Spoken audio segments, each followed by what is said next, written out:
Let's get the chat going here. So, welcome to Recovery Monday, episode number 57. This is the 50. Has this started? Yes, this has started. Welcome, UK. Happy New Year, everybody. We'll wait for everybody to show up. This is episode 57 of Recovery Monday. Just give me an okay and let me know that you can hear me. I will put the chat overlay over up as I always do, so you guys can talk to each other like you always do. Today, we're talking about the idea of having choice and power and agency and all of those good things, but also how those things are tied to courage, which is the shitty part of that. But it is what it is. Hey, Becky, what up? Here we are. Hello, y'all. So, everybody, let me know where you're coming from. Hello, B. What's up? Yeah, let me know where you're coming from. Let me know how everybody's doing today. We are at the end of the Christmas break. Let's see, 28 people. Anybody who is struggling today at the first day back after break? I know it's kind of a tough day for a lot of folks. This was one of the toughest days of the year for me. So if you're sort of struggling today because the break is over and you're forced to go back into the real world, I get you. Hang out here for a little while, and we will talk about some good stuff, hopefully. So Northwestern Nevada, White Mountains of Arizona. The UK is here. The UK. Hey, Lindsay, how you doing? Croatia is here. Always such a diverse crowd. I appreciate that you guys come from all over the world. It's really great. So, anybody have any questions? We'll pop them in the comments. So, the way we usually do this is I'll talk for a little while. Shouldn't be too long today, but I feel like I say that every week. I've probably said that 57 times, and it's never been short ever. So, I should just stop saying that because I'm obviously clearly lying. Although I say it with the best of intentions, I think I'm going to be short, but then I'm not. So we'll get into it a little bit. And then, hello, New York. Welcome, fellow New Yorker. Hey, GBG, what up? Jim is here. Struggling day 5. Some people start struggling before the break is over. I know that was me. It's always funny because I was talking to a friend of mine yesterday about this. And when the holiday break starts, the break is like a shiny new Ferrari and it's awesome. And then by the end of the break, it's like the planes, trains, and automobiles car with John Candy and Steve Martin, and the just burnt out. It's just a frame. There's nothing left of it. That's how I always felt. And honestly, like at this point, the Christmas decorations are just bothering me. They're mocking me. It's sad. It's like, okay, just get it over with. And the world would come rushing back in, and it just sort of sucked. Anyway, so hey, Munich is here. Welcome, Germany. Hello, Christina. Happy New Year. We don't want it to be brief. Jason is here. Hey, James. So let's get into this. Today, we're going to talk a little bit about the idea that there is, in fact, choice, which means that when we have choice, it means we have some power, some agency, and some influence in the process. Now, before I get started in this, I just want to confirm here that the choice that I'm talking about today these are tiny choices, like micro choices. So in the recovery process, we have choices at multiple levels, right? So in this case, I'm talking about choice that happens at a very small level, moment to moment, sort of when the shit is hitting the fan, right?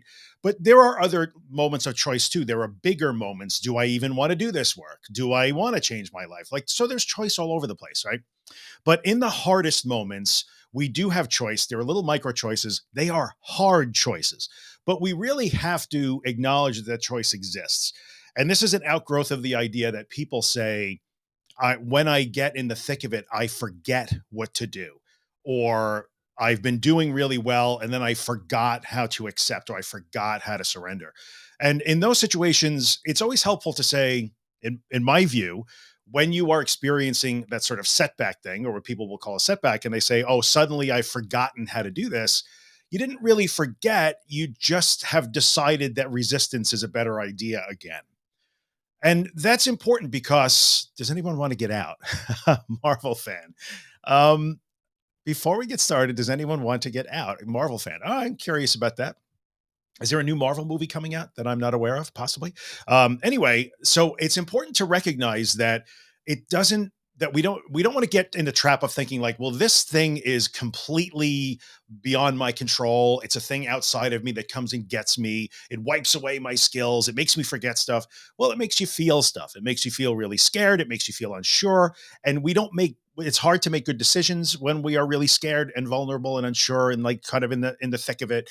So it is difficult to do this. There's no doubt about that. I don't want to make it sound super easy here, but it's really helpful to remember that at any given moment, I can choose to follow the fear, or I can choose to let go in a way, and I can choose to accept this, and I can choose to sort of do the opposite. Again, little tiny micro choices that happen from moment to moment. And when the shit is hitting the fan, and you find that you are like, oh no, I forgot how to accept, or I forgot how to surrender, or I forgot how to float, it's one of those situations where you can say, okay, well, in the middle of that, if I discover, oh, wait a minute, I'm doing the old things again, I'm resisting again. Well, you have a moment of micro choice again where you can adjust in that moment. So, in any given moment of, say, high anxiety or panic or discomfort, even if you discover that, like, oh, I'm falling back into the other habits, I'm choosing resistance, I can change direction even in the middle of this one particular instance, right? So I think it's important to recognize that, because when we recognize that there are moments of choice and they come and go, we're presented with choice and then choice and then choice and then choice. At any given moment, we can pick a different direction, even though that's really difficult to do. And when we understand that we have that choice, and this goes, a lot of other really smart people say this. I didn't invent this, by the way, but it applies in our circumstances for sure. So when we recognize that there is a moment where I have a choice to make, and I can, what am I going to do with this anxiety or this fear that I'm experiencing right now? Then we also understand that, oh, there is some power here. I'm not necessarily being swamped. I'm not being attacked. I'm not being overwhelmed by some sort of outside force. I get a chance to do this the way I want to do it to a certain extent. So it's super important to recognize that.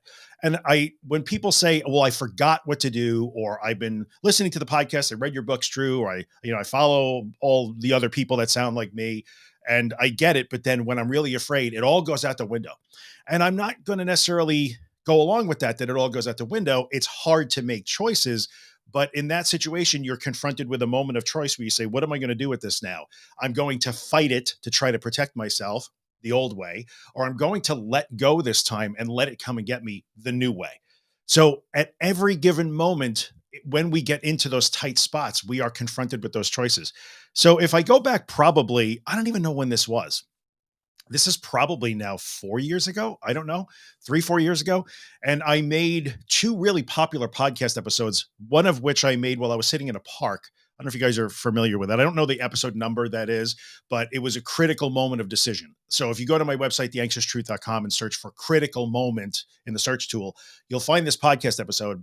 And I walked you through what happened to me when I was out. I was actually on my mountain bike, and I was working out on my bicycle, and I had a panic attack while I was riding. And at this stage of the game, even though it was 4 years ago, well into being a recovered person, I was able to look back at that and say, okay, let me walk you through when I hit that critical moment of decision or choice, when I could have chose to follow the panic and fight it and try to protect myself against it, or let go and just let it run its course.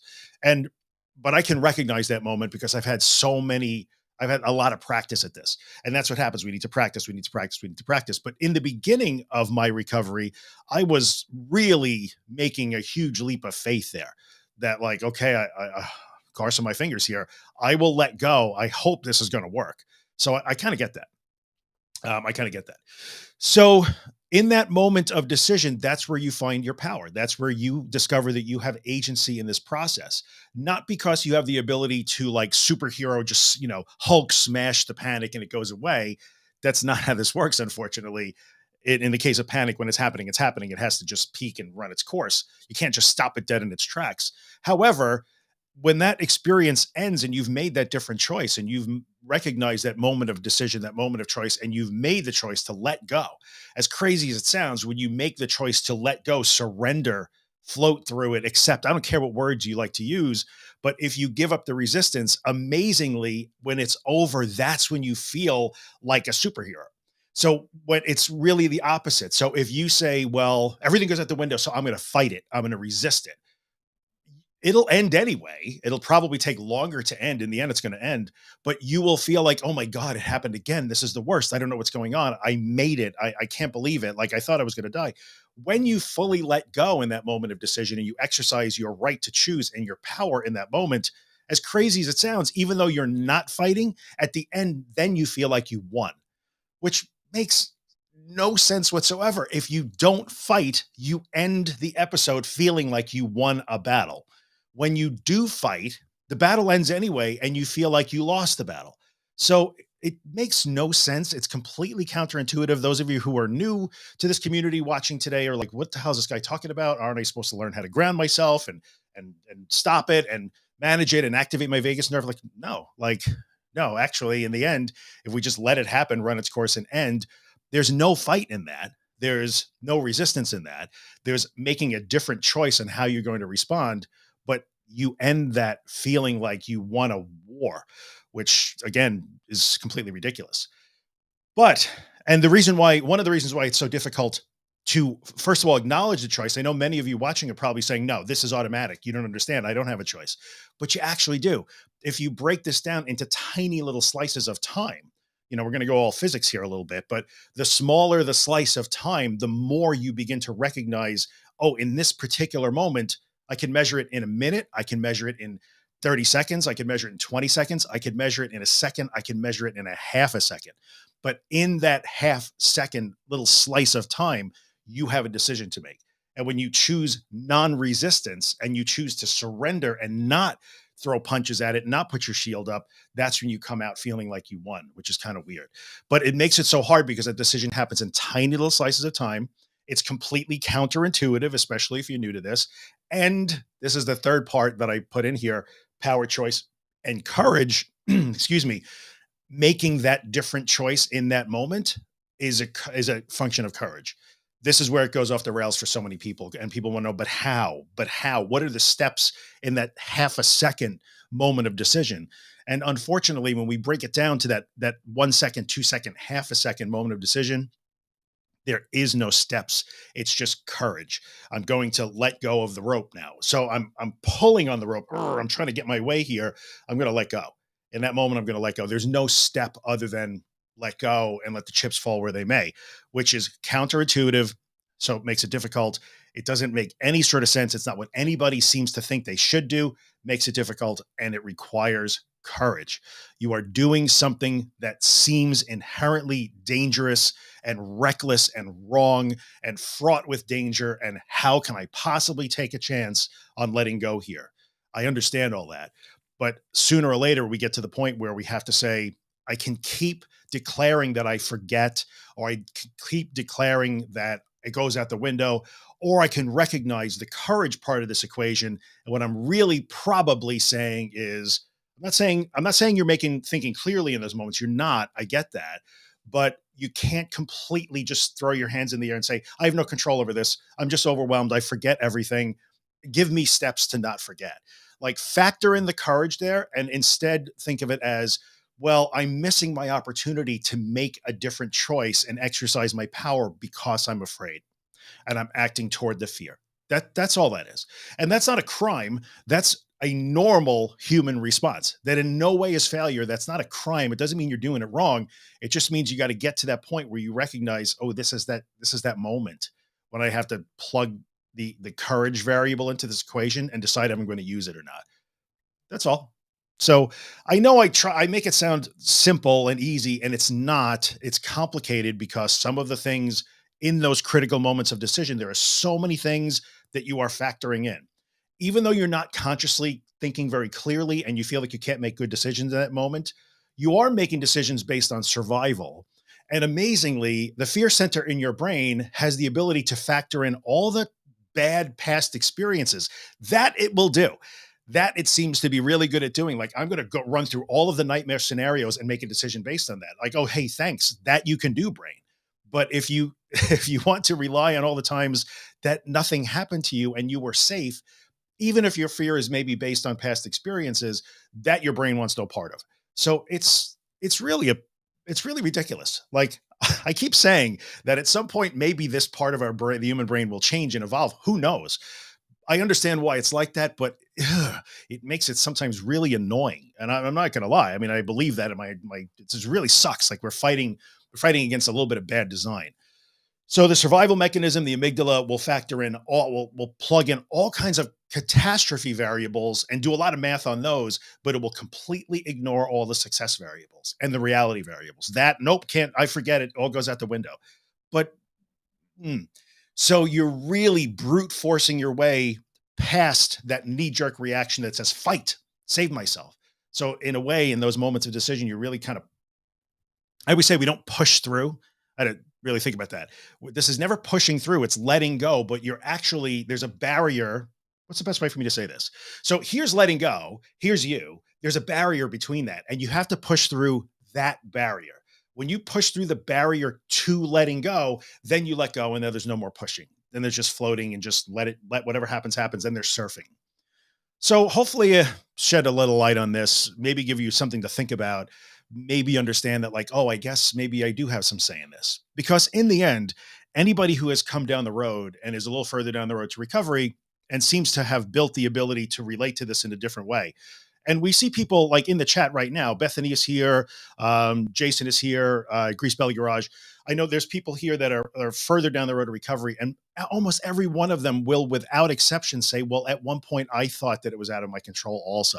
So it's just a little incremental change. And next thing you know, you understand and you're feeling that, like, oh, I'm driving the car here, man. I can do this. So hopefully that helps. Let's pop through some of the comments and questions here. I will take the ones that I can. Let me close this. Again, I have to remind you guys that if you're coming from the Facebook group, I can't see your name, unfortunately, but that's okay. Um, let's see what everybody has to say. This is the part where you watch me scroll through the comments, which is always exciting. I'm facing fears and sitting in all the anxiety, but not sure how to. Okay, so I'll put this up on the screen again. I'm sorry, I can't see your name. I don't know, but you're clearly coming from the Facebook group. So hello. I'm facing fears and sitting in all the anxiety, but not sure how to keep going like this. So, in this situation, my best advice is, first of all, let's acknowledge that, yeah, that's a really difficult thing to do. It will wear you down. Without a doubt, it is very difficult to do what it is you're doing. So, good job on doing something that's really hard. Sometimes it's the expectation of what's supposed to happen when I sit with this, right? So, what is the story afterward, right? So, I'm sitting through this. At some point, what is the story that you tell yourself? Because that does start to matter. That story really does start to matter. It becomes, hey, this is really horrible. It's never ending, and acceptance clearly doesn't work. Sitting with it doesn't work.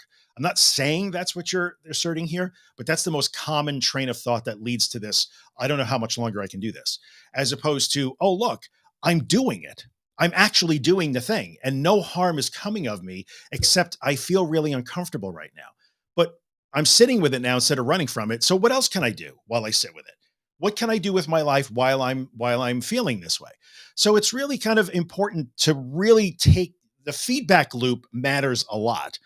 So what is the feedback that you're putting back down the chain? Is it, this is horrible, this is horrible, when's it going to end? I'm sitting, when is it going to end? I'm sitting with it, I'm not running, when's it going to end? It's not going to end anytime soon if that's the way you're doing it. If instead the feedback is, look, we're doing this, what else can we do while we're uncomfortable because it keeps failing to take me down? That's very different.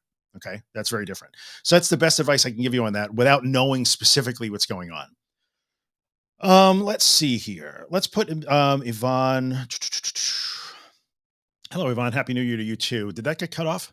Happy New Year. Feeling the pressure of having to do and knowing I need to, but my mind. Okay, I kind of get that. I'm guessing that you probably finished that comment later on. That's that thing that I was. That's why I said it really makes it difficult because it's super. Oh yeah, new video background by the way. Do you notice my stars? I just literally downloaded that like 2 seconds before I went live. I was tired of the Eiffel Tower thing and whatever else I had. But the reason why you will say, well, logically, I know what to do. I know what I have to do, but it's so hard to do. That's correct. If we could just act on our logical brains and what we knew we had to do, none of you guys would be watching this video right now. I would not have written any books. I wouldn't have to do any of this. Nobody would know who I am, and I wouldn't know who you are. And that's probably a good thing. Like, I wish it was that way. But since you can't, logically, what you know to be true and what you know you need to get done is helps for sure. Like when you adopt that and say, well, okay, I'm going to try it this way.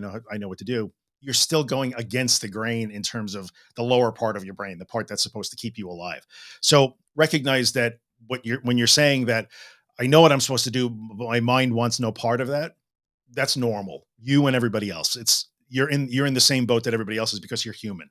Right. So it's going to be hard. It's going to be hard. Let's keep going here. Oh, you know what, Becky? I'm hiring you to be my Christmas consultant next year. No one in my house wanted to decorate. Instead, we decided to do festive things rather than look at festive things. I guess I'm okay with the decorations, but it is true that by the time we would get to like New Year's Day, I'm literally like, enough of this now. Like now you're mocking me. Is that ridiculous? I don't know if anybody can relate to that. It feels like it's now the Christmas decorations are just mocking me. Um, anyway, how lucky was that lady bumping into me? Oh yeah. That was great. I actually got to meet a member of the Facebook group over Christmas. It was a random thing. It was not planned. It just sort of happened. But yeah, that was great to get to meet somebody. Very cool. Been loving the podcast. Thank you, Christina. I hope they're helpful for you. Let's see. Let's pop this one up. Have good and bad days with anxiety. I can't even enjoy the good days because I'm always fearing when the anxiety will creep back in, which then triggers my anxiety. Okay, so what you're describing here is literally the definition of things like panic disorder.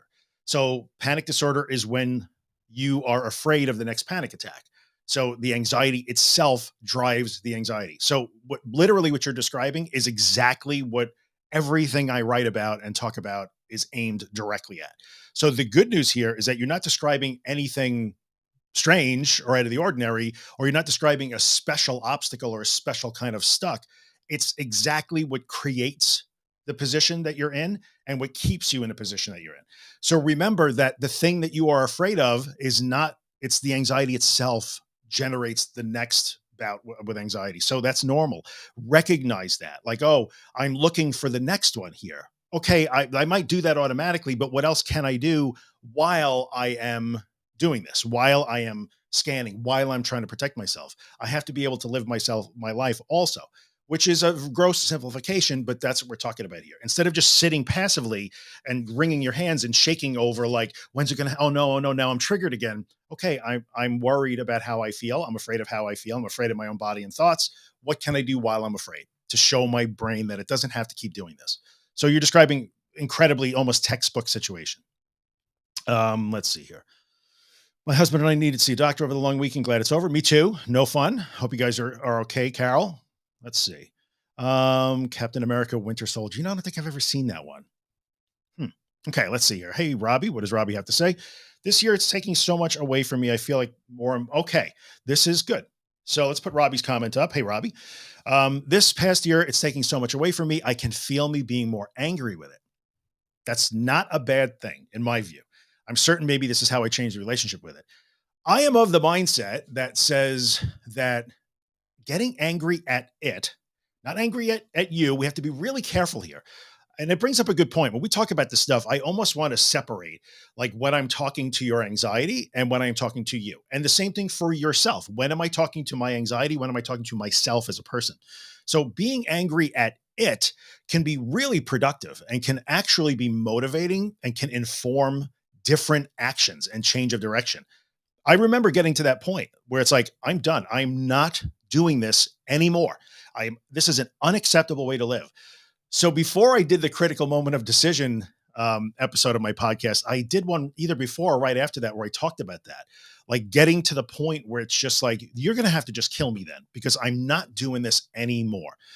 And getting to the point where you get angry at it can really be a game changer sometimes. So tap into that, but just be careful about turning the anger on yourself. Like now I'm angry at me. You don't have to be angry at you, be angry at it.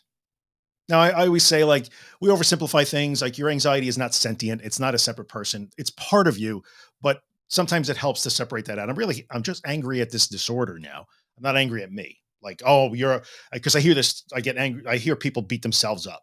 Why can't I get this? I'm too dumb. I'm too weak. I'm a loser. I can't get it right. No. That's not fair to yourself. Like, take that anger and direct it at the disordered state, and try and use that. But angry at yourself, you can't help it. We can't decide what emotions to have. Just notice when you're doing that. Are you angry at you or are you angry at it? Try to be angry at it. And it might change the way you see it.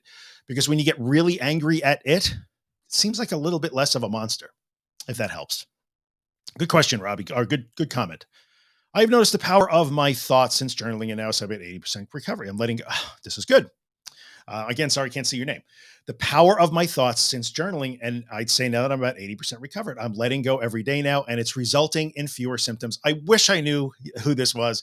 Thank you so much for saying that, because that's kind of how this works. Now, for this person, journaling became a way to put space between thoughts and between themselves and their thoughts. Like, we're always trying to put space between us there. And that seems to have done the job there. I'm a fan of journaling in recovery in so much as it helps us do that.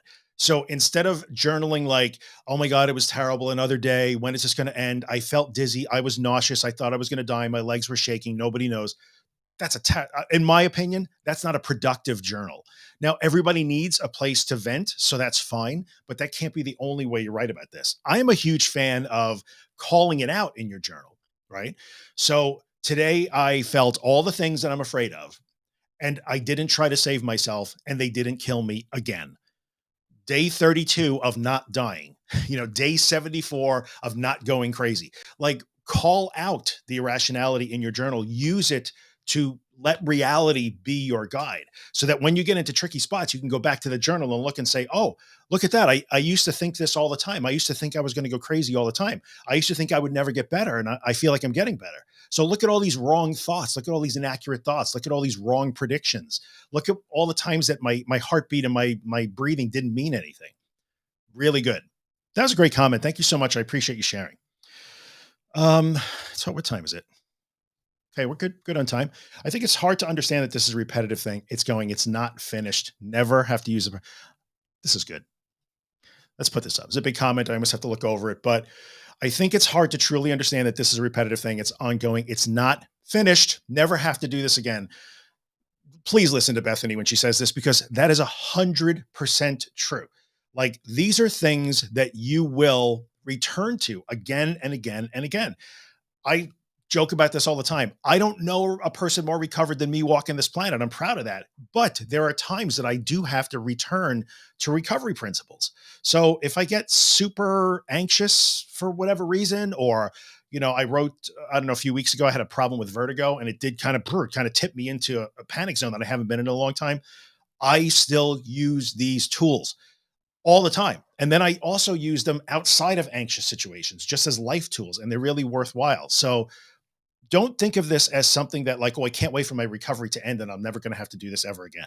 That's probably not accurate, and it's going to set you up for some disappointment. So thank you, Bethany. I appreciate that. My success journal has been so important. Huge fan of this. I've written about the success journal. Give it a try. Give it a try. Sometimes I get in arguments over this, though, because when I say I'm not a fan of journaling, what I mean is I'm just not a fan of writing down how you felt all day long. Another day of nausea, another day of jelly legs. Not helpful. Like, not helpful. But a success journal. Oh, this is good. Hello, Amanda. Good to see you. I'd like to say that I've taken my eyes off the tools and resources. So I guess I'm kidding myself that I can do it by determination. Okay. This is a really strong comment by Amanda. Thank you for sharing, Amanda. I appreciate it. This is a strong comment because she's right. Like, it's not enough to just say you're doing it. It's not enough to just want to do it. We actually have to do things. So I can want to play like David Gilmour. I would like to play that Stratocaster just like he does. And I could be so determined. But if I do not actually practice, well, you know what? If I practiced every day until I die, it still wouldn't sound like David Gilmour. But the point is, I know that me playing the guitar is not the same as you overcoming an anxiety disorder, but being determined alone is not going to get the job done. So as much as we want it, if we start to slack off a little bit, things get a little tough. Anyway, hello, London. Good to see you. Let's see here. That is a great explanation. You're welcome. I don't know what I explained, but I'm behind on the comments. Sarasota. Oh, this is cool. All right, Carol. Good to see this. Managed to do a short meditation this morning. Felt calmer than I have in ages. That's excellent. So the path to that, because a lot of people want to meditate, but are either afraid because when they do that, they hear their brain racing and they hear their thoughts or they feel their sensations. This coming Saturday in my Instagram subscriber group, we'll get back to Surrender Saturday. We do a bunch of those like mindfulness practices on every Saturday. So I do talk about this a lot. I have some meditations that are free on the Insight Timer app if you want to check them out. But the path to what Carol's talking about here isn't necessarily a calming path. So we have to be careful that we don't look to meditation as a calming tool. But in the end, when we practice it and we practice just letting those sensations and those thoughts come and go, we wind up in a calmer state. So again, like so much of this stuff that we talk about, this crap that we have to deal with, it's a happy secondary effect. I'm really happy to hear that, Carol. You deserve a break. Let's see here. Happy holidays. Hello, Julie. Good to see you. I start courageous, but the letting go seems so difficult for me. Okay. So, Ian, this is where, let's see here. I start courageous, but the letting go and floating with it seems so difficult.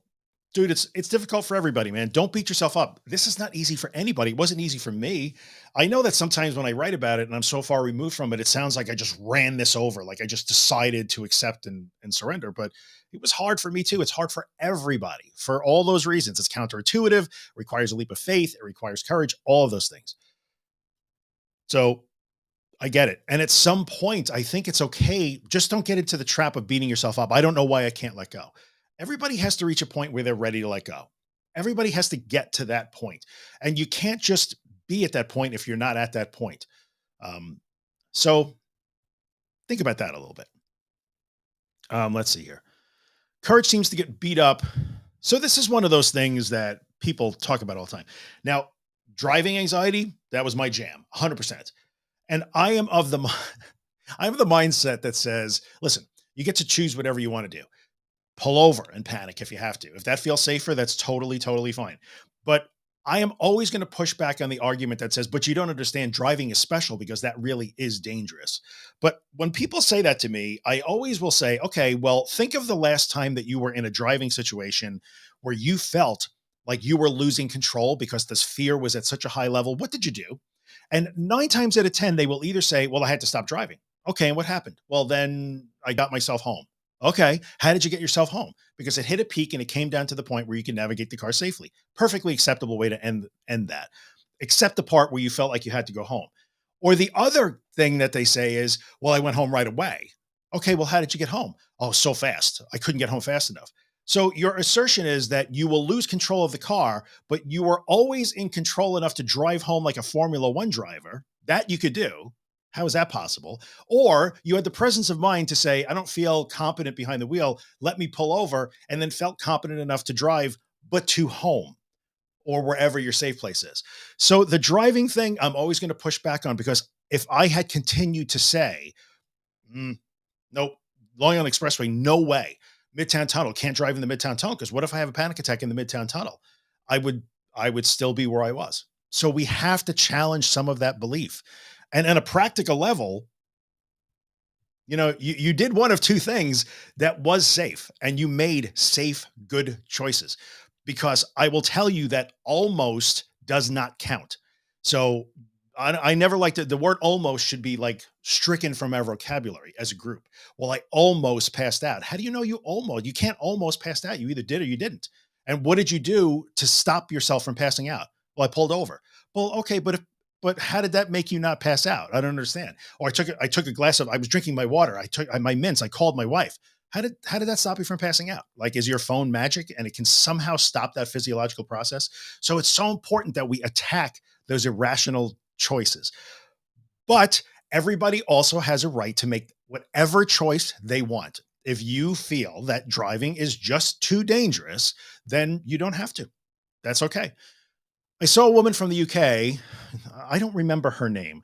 I think she's a big mental health advocate. She doesn't really focus on anxiety. This is going back a few years. Somebody sent me a link to a video that she did when she told the zillions of people that follow her, maybe you're just not meant to drive. And I saw red. I'm like, how could you effing say this to those people? But honestly, 3 years later, okay, I might say the same thing. You can choose to not drive if you want to, but you can't choose to not drive because you insist that it is unsafe, and also lament that you can't drive. You have to pick one, pick a lane, pardon the pun. Anyway, um, so Jim, I hope that helps. I will throw this out. Hello, Sue. Good to see you.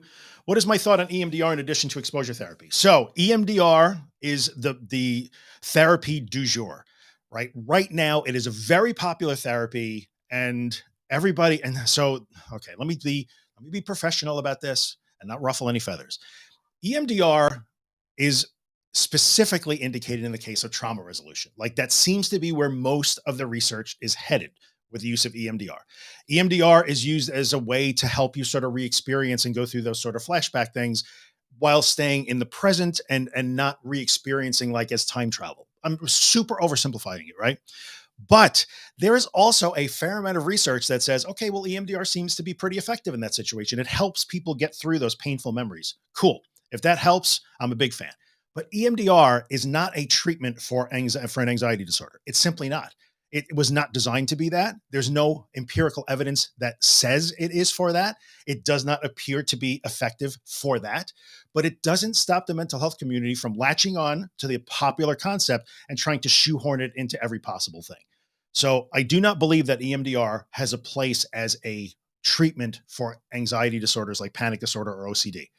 There is a fair amount of research that shows that even without that bilateral activation thing that EMDR claims, there is still effectiveness. So even if you don't do that magic eye thing, it sort of works. So there's a reasonable amount of empirical data that says, well, wait a minute, why does it work? What's so special about that eye movement thing?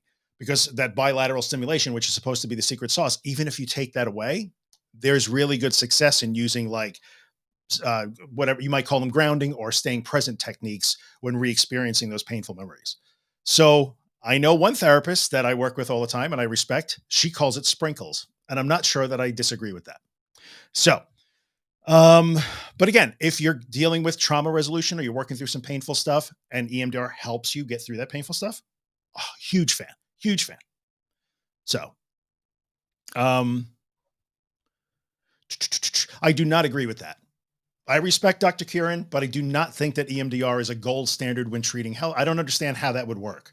So EMDR somehow is going to change your tolerance. I know I'm jumping to the last comment, but I just saw Christina say that. Um, I don't know what the mechanism was supposed to be there.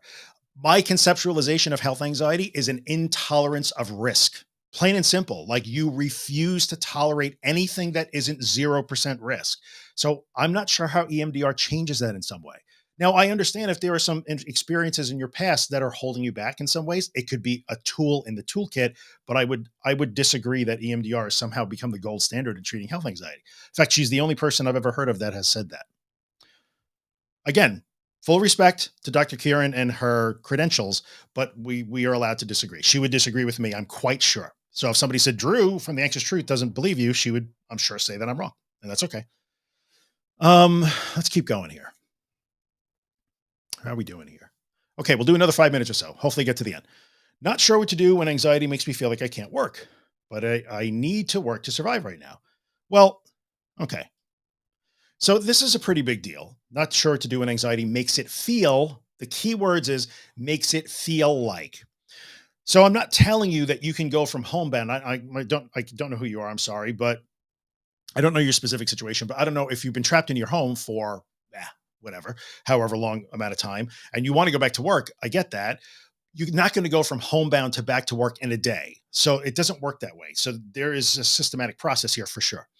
And I think what winds up happening here is you have to start to look at dismantling the belief that what it feels like is how you make your decisions.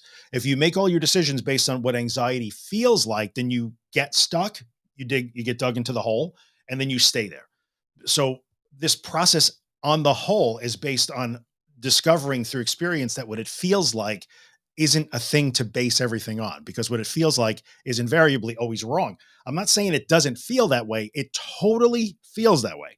So when you are anxious, it completely feels like you are going to go crazy or like you are going to die or whatever your imagined outcome is, for sure. But just because it really feels that way doesn't mean it's true. We have to learn to challenge that. All right. So, um, the toughest part is hearing my trigger words and not reacting. I did better today when I heard it. Just want to not react to them. Excellent. So what I would say here, that's difficult. I understand for many people, they don't want to hear words. I couldn't, the word death, dying, and dead. Three words were absolutely off limits to me, and they would send me into a complete spiral for days. But that got better. Just remember that you will have the initial reaction. Do not beat yourself up over that. People tend to make the mistake of thinking, I turn off the reaction. You don't. You turn down the volume on the maladaptive reaction over time, little by little. But the initial, like when you hear those trigger words, you're going to get startled. You're going to have that flash of adrenaline. You're going to get really uncomfortable. That's normal. It's the reaction to that reaction that you care about. So keep that in mind. Good job today. Very good. Kill this. I cannot take this call right now. What you're saying is exactly what's talking about ERP therapy. Yep. Um, I find that even if I let a little bit of resistance go, it makes a difference. Very good. Good comment there for sure. It does make a difference. And that's why you let go a little. Sooner or later, you have to fully let go. Sooner or later, like one of the coolest things, and it might have been in one of these videos. I'm not sure. It was on an Instagram live. I heard somebody say, my therapist keeps telling me that my acceptance knob only goes to 9 and I refuse to turn it all the way up to 10. So sooner or later, you got to go all the way to 10. But little by little is totally fine. Let's see here. Why do people stay stuck on negative thoughts all day and you can't get it out of your head? Okay, I'll throw that up one real quick. Um, it's okay that so the reason why you can't get it out of your head is because you're trying to get it out of your head. We can choose to think things. We cannot choose to not think things. So the quick reaction I'll give you to this comment is remember that you don't get to choose what you think. You do get to actively decide to think about a thing. If I want to think about an ice cream cone right now, okay, I did it. I thought about an ice cream cone. If I want to really try hard to not think about a thing, I can't do that. There's a metacognitive process that kicks in that checks to see if I was successful in not thinking it. And then as soon as I check to see if I'm not thinking it, I'm thinking it. So it's pretty well documented. Just be careful about thinking that you have to stop the thoughts. You don't. And if they live in your head all day long right now, because this is new to you, that's okay. Your job is to learn how to let them be there without trying to fight them off and argue with them all day long. Believe me, that is exhausting work. It totally is. And depending on what your particular situation is, you may look at working with a therapist who's going to do ERP work with you. I don't know your specific situation, but I get that. Just understand that like the thoughts are there. That's okay. That's okay. Um, hello, Dana. Nice to see you here. Let's see. I've been learning to not care, but I've had to learn to not care. I'm always angry at myself. Yeah. Christina's son is happy to be going back to school. I get that. You know, on the flip side of that, I will say that after this break, which I really needed, like I did a lot of nothing for the past 10 days. I was kind of sick at the beginning of the break too. I not only I like Christmas is mocking me now, and it's like, the break is over, and you get sad because the break is over. But I feel like, oh God, I cannot be a lump anymore. So I kind of get that. I get why your son wants to go back to school. Let me scroll down to the bottom here. I'm sorry, I'm not going to get to every one of the comments here. I wish I could. Can I watch this back? Yes, this will stay on my YouTube channel. It will stay in the Facebook group. It will stay on my Facebook page, and it will stay on my YouTube channel. If you want to watch these things back, the best way to do it would be to subscribe to my YouTube channel because they're just in a playlist. So it makes it super easy to go back and find all of these. Let's see here. Did I overcome agoraphobia? Yes, I'll answer the question quickly. The answer to that is yes. And that's all I will say. I did 3 podcast episodes about my use of medication. You can go back and listen to those if you want to hear the whole story. But yes, I did. Might be easier to play like Gilmore. Let's see here. Stop being so logical. My wife's driving ramps up my anxiety. She has a Hemi now. All right. Good job, dude.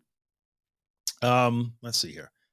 How do you let go of the fear of fearing symptoms? You have to let the fear be there and let them do what they do. Short answer, because I'm now just trying to get through them to the bottom here. Gee, Wilbur. Anyway, all right, let me scroll down to the bottom here. My son wants to say hi. Hello, Leo. Can you explain how you manage to stop rumination? So rumination, a lot of people would call rumination a mental compulsion, right? So in the OCD world, they would say, well, rumination is people will say the rumination is a choice. I don't necessarily disagree with that. There's a choice that goes into ruminating, and also that rumination is a mental compulsion. So the way you would stop dealing with rumination is you have to start to let the questions that you are trying to answer remain unanswered. And you'll only be able to do that for short amounts of time before, oh my God, no, that's not right. I have to go back to thinking again. I have to think about this. I can't, that's too important to not think about. So over time, when you can disengage a little bit more and a little bit more for longer and longer periods of time and discover that like, oh, my relationship with this thinking habit isn't helping me at all, then that starts to change that. That's a very short, simplified answer to that. Not even close to covering all the bases, but there are a lot of people who do a lot of good work on rumination. So a lot of times with rumination, it's the idea that like, well, what else can I do besides just thinking now? Now, if it's part of OCD and there's an OCD thing going on, it's a little bit different. So similar, but not exactly the same. Again, I can't answer it in a quick comment. Les G. Hang in there, Les. This is hard work, but good job getting started here. Have you ever set yourself a daily routine? All right, 2 more minutes. Yes, I did. Almost like a workout. I will tell you that when I wrote The Anxious Truth, you would think that if I was better at this, I would have a copy of my books in my hands, but I don't. But I talk about a thing called the morning effect in The Anxious Truth when I wrote that book, because I built my recovery on a morning routine. I built my recovery on a morning routine. I would wake up in the morning. I was a morning anxiety person. If you're a night anxiety person, you might have to modify this. But instead of opening my eyes and then laying in bed and ruminating and thinking about how I felt and dreading the day, I immediately got up, put my feet on the floor, brushed my teeth, got dressed, combed my hair, took care of myself, had something to drink, got out the door, did my exposures, no matter how I felt. That was really, really hard to adopt. But without that, I would literally wait around to see how I was feeling before I decided what I would do. And that was a bad place to be. So, yes, I built a daily routine and I used it religiously during the bulk of my recovery. Would that 100% work for everybody? No, because everybody's a little bit different. And I hated it, hated, because I do not like routines and schedules even to this day. But I learned a lot about the value of a routine and a schedule while doing that. And I still use some routine for it now in my life now, for sure. It does help. Program software. This is Restream.io for anybody who cares. Somebody asked what program this is. Just Restream. It's just a streaming service. Being home alone has been challenged past couple of months. I'm getting better. Very good. All right, guys. I think we're done. 2:49. We did pretty good. Try doing that at 5 a.m. when it's below freezing. I did. So, as it turns out, when I was doing that work, that's exactly the winter that we had in New York. It was a brutally cold, ridiculously snowy and icy winter. It was one of those winters that we can have now and then, and we had one. So, oh man, and I don't mind the cold. I actually like the snow, but getting up in the morning and just everything was crunchy and icy and freezing, and ooh, it was no fun. But it started became my friend after a while, because when I started to see that this was working for me, I started to mind the cold a little less for what it's worth. But yeah, it sucked. It sucked doing it in the dead of winter, but just happened to be that way. Anyway, guys, thanks a lot for coming by here. I will say that we'll be back again next week. Don't know what we're going to talk about. I kind of decide the day before sometimes. If anybody has any topic suggestions, if you're in the Facebook group, you want to hit me up on YouTube in the comments, whatever. For those of you who are commenting on my YouTube videos, I promise this week I will get back and catch up with them. I have not looked at comments for like a week and a half. I'm very sorry. But yeah, we'll be back again next week. What else can I tell you? All the stuff that you want from me is on my website at theanxioustruth.com. All of the stuff, the books and everything are all there. So go check it out.